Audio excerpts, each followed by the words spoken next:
damage from up here. They might just need to go for the placement points as well. They don't need too many eliminations. We talked about it. 30 points for the victory hour is honestly enough. If you've got the material, if you've got the meds to hold it up there, I Centered, Edgy, and Commandment finding in themselves in all sorts of trouble. I think Centered's down to, I think, a slither of health, if at all. Commandment's in here as well. Edgy doesn't have any health. Can't even stop and use his minis. Has to prioritize the builds and the tarping. Doing a really good job of that, though, so far. Edgy pushing his team in, hitting the bounce pad, and if they manage to survive this, I think Centered just went down. He did go down to Spook. Edgy and Commandment having to do something big. That is your third place team now in all sorts of trouble. Your first place team is out. So second place, Teo, Chimp, and Tab have the pressure on them now to really surge up the leaderboard. Or do we see a new face on top?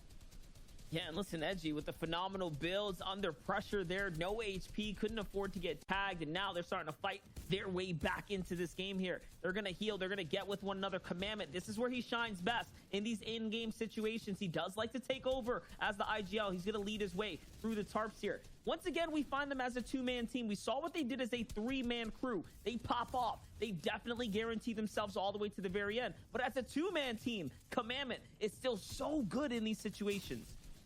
Yeah, they really are. Commandment at the front of the tarps, leading those builds, cutting off the other teams. Edgy with the firepower. They're both going to have to slow down. This is called staggering. The zone's going to go past them further forward, but the priority there was to get the med kits off, and now Shotgun's out with 22 builds. They're probably going to try and break their way through an opponent's tarp. They're trying to find a target. Who's built a tarp? Who's looking like someone we can jump on? Let's try and find them, as right now they don't have the material to keep going. Pretty soon they're going to have to take that ultimate low position, which they are now, and this is where they do. They try to find a team. They have to go aggressive. There is no point holding on to what little loot they have, because they'll only get a few more placement points. They want to try and get the big refresh that they need, and that's what's so scary for low ground teams down here. You're dealing with Commandment and Edgy with their backs against the wall. They need the elimination, as they're going to use their last few builds to take this box and try and hold out and ambush someone. Commandment looking for the angles, finds it. Edgy's there as well. Can they get the big refresh they need? And someone has lurked into their domain. Someone has come into the dungeons as Commandment takes down Sid. Someone up against the wall. Do we get to see that big tack used? We do, but unfortunately Commandment's taken big shots. And this is why they're so good on the low ground, taking down Avery. Commandment's not getting the refresh, has the edit, jumps around the angle and misses the shot. Unfortunately, Commandment will fall. Our low ground kings are out of this. What can the other teams do to scramble their way up this hill? That was crazy. It was so close either which way. It's Teo, Chip, and Savnet once again popping off. How do they find themselves in such a strong position here? And again, look at the charge putting in work here. That purple charge, a favorite for competitive players for that big damage. Usually you want tack back here though, but he doesn't care. He's holding it. It's charged and it's ready to connect. It's Clarity, G, and Niddle who's down low. A 3v2 situation. No HP on the other side of the wall, and they will clean it up. With a strong performance there. 9 elims for Tabney, Chip, and Teo. And 9 elim win, and the first team we see jump up into the triple digits, and not just by a small amount. They're up onto 116 points. Like I said, our first place and third place teams went down early. That was their chance to surge up, and they get a victory hour. 2 victory hours now of 3 games as a team that I'm happy to admit none of us talked about, Monster. Yeah, Code Genesis also capitalizing onto a Kote. I noticed there as well. It was very painful. Voil was getting held down by Illust, who was still going as a solo. As I say that, not Panda, not to be confused with Pandush, is still going here as well, as Code Genesis takes down our 4th place player, Mikey. So they are doing big things to jump up the leaderboard. They are on that ultimate low though, Monster. They are pinned down there. They get another elimination, but they have to come up this mountain. They have to come up into the groups of Zayt and Stretch with the rest of the lobby as Illust takes down Voil. And right now, I don't know if they're going to get more points out of this, but can they get top 3? Top 3 is where all the placement is. Not Panda takes down Pandush. They need these points so badly. They have to hold on, and it's looking like they are in the feed. They've made top 3. That is huge for our team here. They might have just made it to actually top 4, as I'm seeing Spook, Spark, Alive, Smuggy, and Zay. So they just missed it. And top 3 is the big placement. Like, things really start to hop up here. Those points go such a long way. On the low ground out, a full trio, the only full trio remaining right now, is still up, and they're going to get an exchange here. Spark goes down, and no, the Siphon's going to get traded out, but Riff is still up. It is still a possible winning situation for them. This is a 3v2 right now, but Sparks on your end. Now it's going to be converting to a 2v2. Stretch and Zayt on the high ground. Two of the casters picks. Your pick, Monster. The high ground kings. What can they do from the high ground? 2 rockets in the inventory of Zayt. He's going to try and break apart the builds, and they do. I think that was a perfect... I don't think that was a harpoon. The analyst can break it down later. I think that was a snipe onto the wall of the wood builds that broke it open. Zayt and Stretch having just insane chemistry here, playing so well as a team. Usually it's Zayt and Saf, but Stretch filling this one out well. As Zayt goes down, he's on 21 health. He fires and he loses. Wow. The high ground kings have been dethroned. They lose to Spook on the low ground. You don't often see that happen, Monster, but a huge game for Spook's team. I think that's an 11 elimination win. How many random teams, I don't want to call them out here, teams that I haven't been focusing, jumping up and just having the games of their lives? Caddy's Corner's raised, I guess, some eyebrows in recent times. The weapons that are acquirable through that gold economy. So, again, we haven't seen it make its appearance this time around. The big chill, if you will. The big chill. Right. Listen, it does work. It's exciting. It does work. It's exciting. The only problem with that condition is unless you're going to get it from Retail Row using the quest you can gain there, the only real way to get it from Caddy is to get a bounty and get an elimination. And this team choosing with their uncontested Caddy not to push down a fight early, which I respect as well, as this Zayt, Saf and Stretch, Jahq, Acorn and Slacks fight is still going on into the zone now. They're set up on top of each other, and looks like Zayt's team does not want to give them an inch to room to move with right now. And they've got a lot of eyes on them. The smaller and smaller these zones get, the harder and harder it is to take these engagements, because you have so many more eyes on you and you can get lobby focus so much more quickly, as that's what's happening to Jahq here. And I think this might be Zayt's attempt to get this team out of the lobby, see if the rest of the players want to get involved with a bit of a community spray, if you will.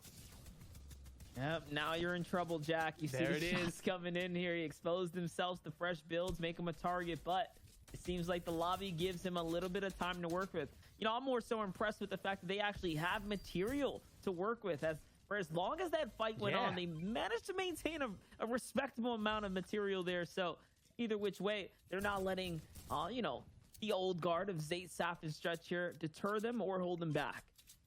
Yeah, I think that was a smart play, and that's kind of testament to them dropping off that high ground early. They didn't go for that big high build battle. They didn't try to build massive tarps or go for those creative kind of fights. They saw Zayt's team was playing incredibly aggressive. They dropped down back into the main building at Slurpee and kind of, you know, not only retained those mats, but also farmed more mats inside. But this next zone is going to be very, very important. This is 4th zone going into 5th.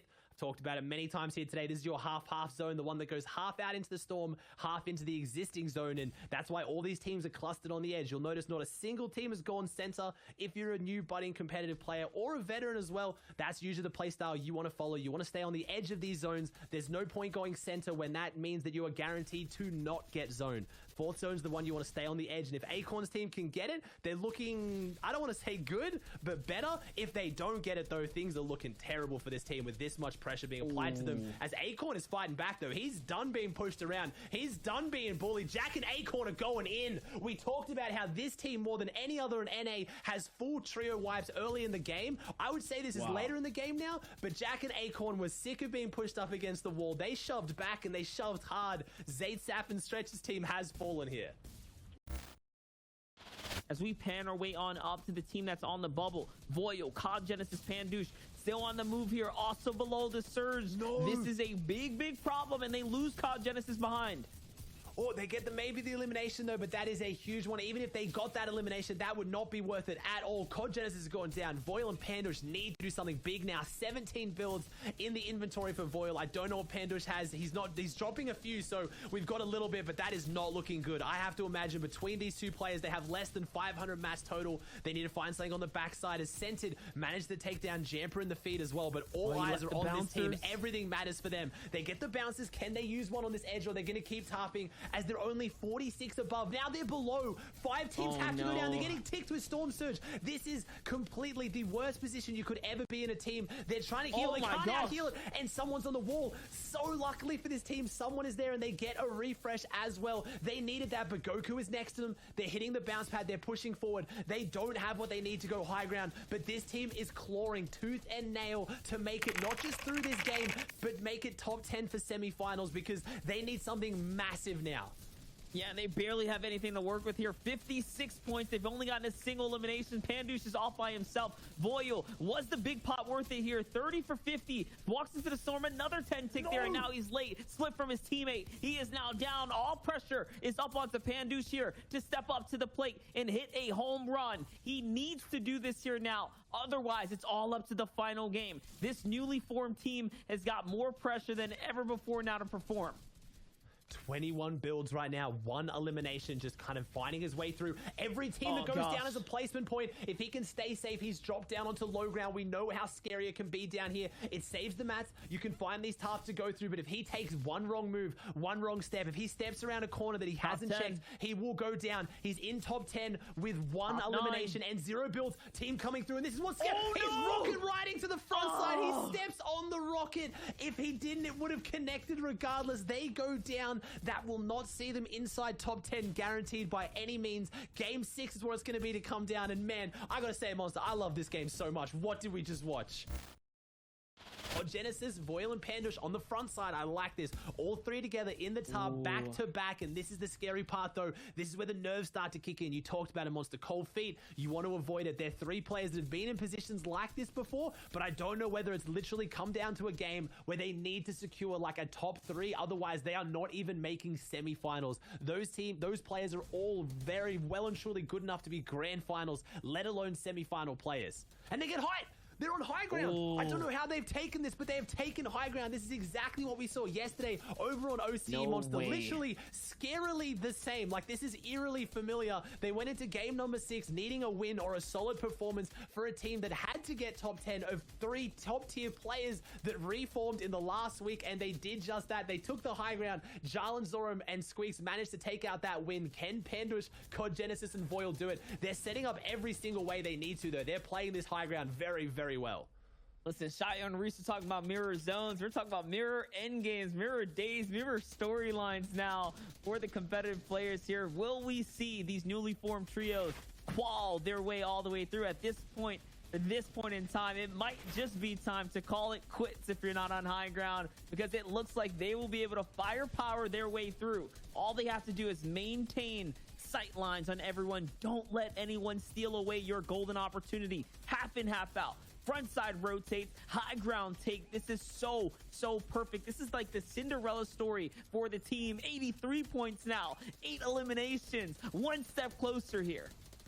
And then the zone is pulling up the mountain. Everyone has to funnel up into them, but no, zone goes back. That makes things a little bit more difficult. They can still keep picking up these eliminations, but all these teams beneath them now get to go back through those builds. They get to stay a little bit safer, but it also means Voil, Voil, I'm so used to saying this, they played together for so long. Voil's team needs to stay on the high ground. They have the floppers though, so they could potentially win the heal off if it comes down to it. We talked about how high ground doesn't normally get the eliminations, Monster, but they don't need them. A top 3 would 100% secure this. I think they just broke the mid to high 80s. They should be safe here, but a win would just be the icing on the cake, proving with that statement that, look, we only just made it, but we did it with a big win at the very end, as Slax is doing big things down here in the mid ground. Acorn goes down as the swing. He gets 93 points. That team's going to be top 10 as well, but what can Slax do to try and jump up even further?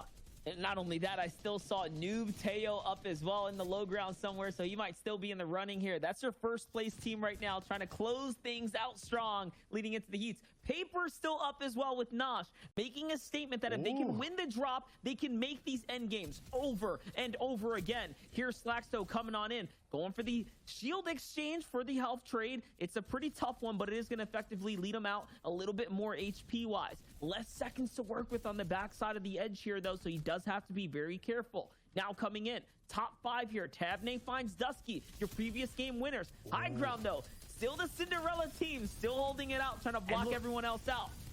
COD Genesis is doing that. He's burying the opponents, as a lot of Fortnite players call it. He's suffocating them. He's placing all those builds on the mountain. They've done it. No one can get up unless you have a lot of white heals, a lot of materials, and a lot of bounces. You can't get around this one. You have to break your way up and through it. And here it is, a 3v3 situation. 2 teams alive, 6 players. COD Genesis team jumping up into triple digits above 100 points. They have easily qualified now, proving, like I said, that I put the pressure on them. They had the game they needed. It's Jamper, Paper, and Nosh, our first place team originally on the water ground, doing big things, but there it is. 14 elimination victory. They just breeze through. They're now like 30 points clear. What a massive performance for a team that needed to do it, and proving that when the pressure's on, they can hang with the best of the best. You absolutely love to see it.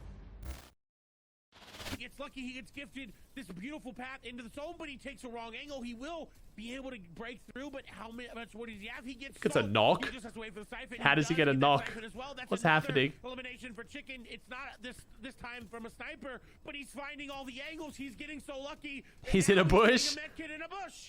He's taking a medkit in the bush. He got it off. He got it off. Catch back up to the zone. He won't catch back up. He's just playing this for the placement. He won't catch up.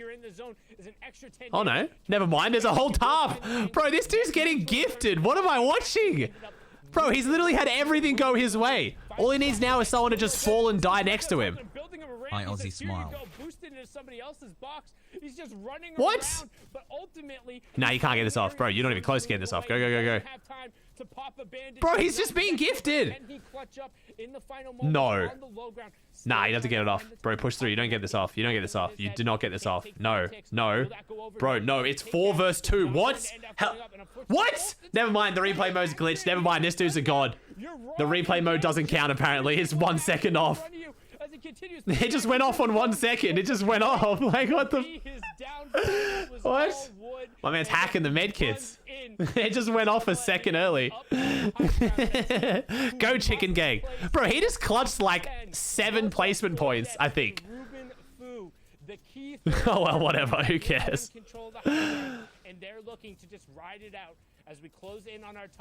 I love how we just watched the guy for a good like minute just running around in tops popping medkits. That was actually god content. The Jewish avocado. And his teammate's the Mexican demon. Oh my god. This esport is such a joke. Oh my god, when it comes to this dumb shit. We finally have an official broadcast. You guys can finally build up your brands and people change their names to the dumbest stuff ever. Isn't there OG to baby 420? There it is. OG to babyface 420. Hectic, bro. Love to give you some shout outs on the broadcast. Some brand building right there. So dumb, man. Oh god. Like imagine Noob and Teo changed their names today to something else. Like they would have lost so much clout. Just keep your name as your name. So dumb. The truth.